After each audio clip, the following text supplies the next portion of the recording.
So I want to give you an update on Roscoe the Rescue. He is our little ball python that I rescued from tenants moved out and left him behind, and I took him, and this will be his second meal. We do have somebody who's interested in him, so I'm hoping to get him rehomed this week.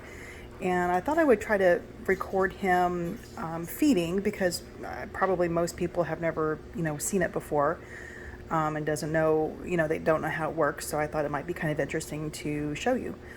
So I take him out of his cage. You always want to put them in a separate container. Something like this little shoebox size is perfect. It's small, it's plastic, it's easy to clean. If you're feeding frozen mice, then they're going to thaw out, they're going to be wet, and it's just easier to clean out when it's plastic like this. You want to put them in a separate tub so that they understand, what is happening in this tub, and that food is not being dropped in every time the cage is open. Otherwise, whenever you stick a hand in there to try to get them out, they're going to think it's feeding time, and they're going to go after you. So we have a little Fuzzy. So there are different stages of mice, and this one was previously frozen, and he's been thawed out and warmed up. This is called a Fuzzy. This is when baby mice just start getting some fur on them, and this is what I've been feeding I think a full-grown mouse would be a little too big for him right now, but it wouldn't be long before he's ready to eat. So these tongs actually came with the snake, so I have to be careful that he doesn't grab hold of those because those are extremely sharp. So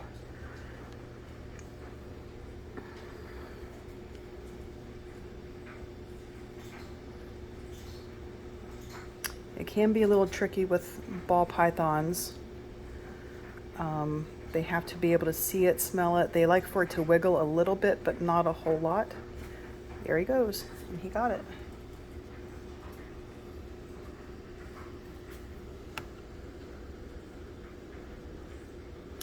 And so what I tend to do is make it kind of wiggle a little bit so that it gives it a more lifelike quality to it, and you can see him wrapping around it.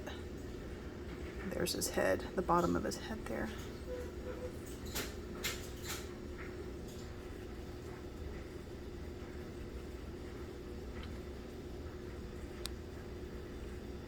So he barely has hold of it.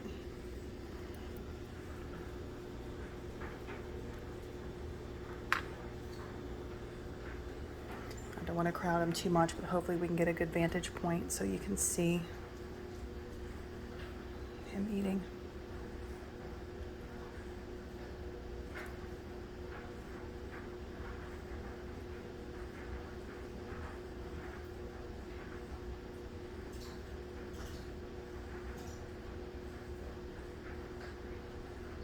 All of the snakes I had before, I tried to get them all on frozen mice.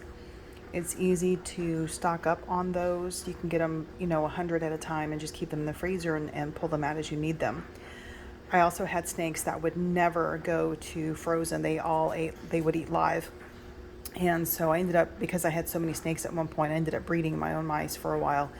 And that was another, mess in and of itself. Mice are very, very dirty. So it was a constant battle of feeding, cleaning, all of that. So even though it's kind of gross to have to thaw mice out like this, it's a lot easier. You can see his jaws kind of moving in different directions. They will normally go head first,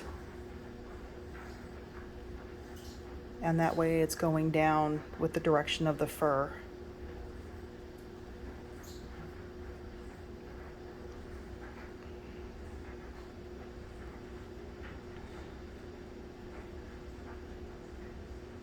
And like I said in my other video, these guys don't have fangs, they have actual teeth.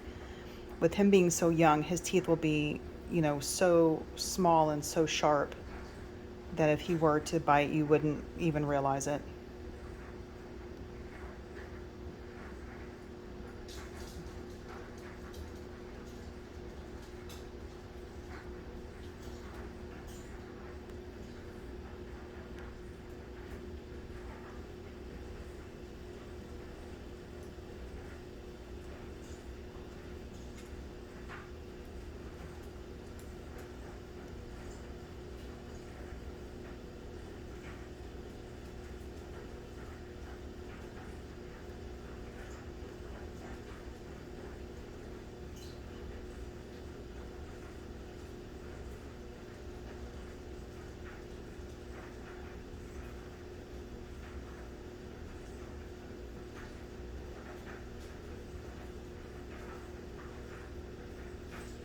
can see his snout there, one side goes up and then the other, so he's working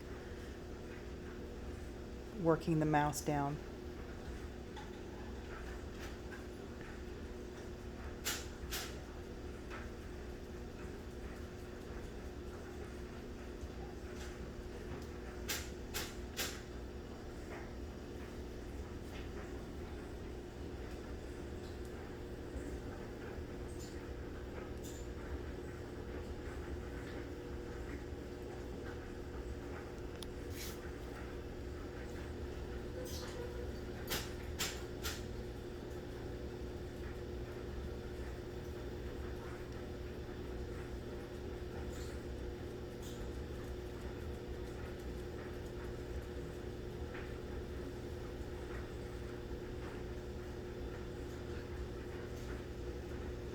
You can see right there his little tiny teeth. And they're kind of like a shark's, they're pointed inwards, so they're used for getting food, grabbing food and getting it down their throats.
You can see how he kind of distorts his lower jaw.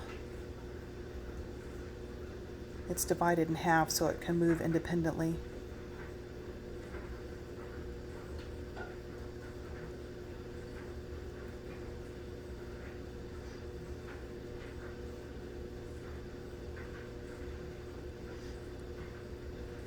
And down it goes.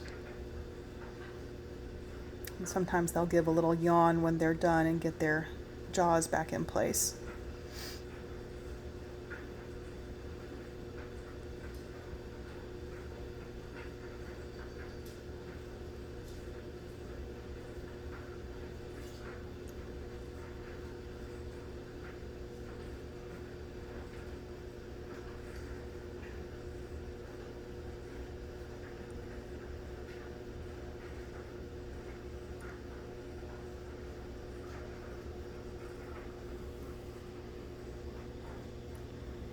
There he goes. Awesome shot. This was actually a really good video, you guys. I hope you maybe learned something and found this interesting. I know so many people are scared of snakes, but they're really beautiful and fascinating creatures. So hopefully within a couple of days we can let him rest and digest his food, and we'll get him to his new home.